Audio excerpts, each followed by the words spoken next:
mu ne gannaaw loolu day laaj 24 décembre ak 31 décembre ndax dagan na ñu di ko màggal mu ne ndax dafa gis boroom kër yu bari di ko màggal doonte dañuy yokk seen dépense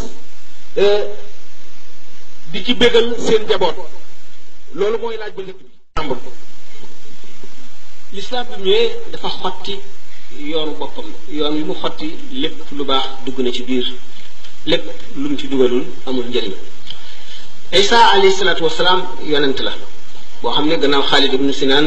moo fi mujj yonent bi sallallahu alayhi wa sallam tegu ci juddu Isa alayhi salaam ba tey ci boppam mu arrixoo ne maanaam historiens yi d'accorduñ ci kañ la woon dañoo à peu près rek waaye amuñ ci certitude amuñ ci benn wóorute ñaareel bi itam yonent bi sallallahu alayhi wa sallam gis na Seydina Omar amee benn page bu bokk ci tawreet mu di ko liir yonent bi sallallahu alayhi wa sallam mer ba mer mi feeñ ci kanamam mu ne ko giñ naa ci suñu borom ne Muusaa bu doon dund du def lu dul topp ma moo di kon l'islam dafa dikk ñori lépp lu doon weneen yoon sànni fële tëral yoonu boppam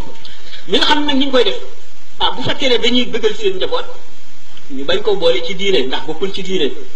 bëggal sa njaboot xëy na ku ne sañ na ko waaye lu tax mu tànn bis boobu xëy na bu fekkente ne dafa gis ne nit ñu bari xale yu bari ñu ngi leen di bëggal te doomam kon dana am lu ko naqari wala dana kii mu bëgg koo naxee xëy na loolu dara nekku ci waaye nga fas ne loo war a def la njuumte la ndax l'islam rëdd ko am na nag ci diine yi jiitu woon l'islam ay yennati jëfin yoo xam ne l'islam saxal na ko waaye itam farata mu di mel naka tey yow ma ashura woor ko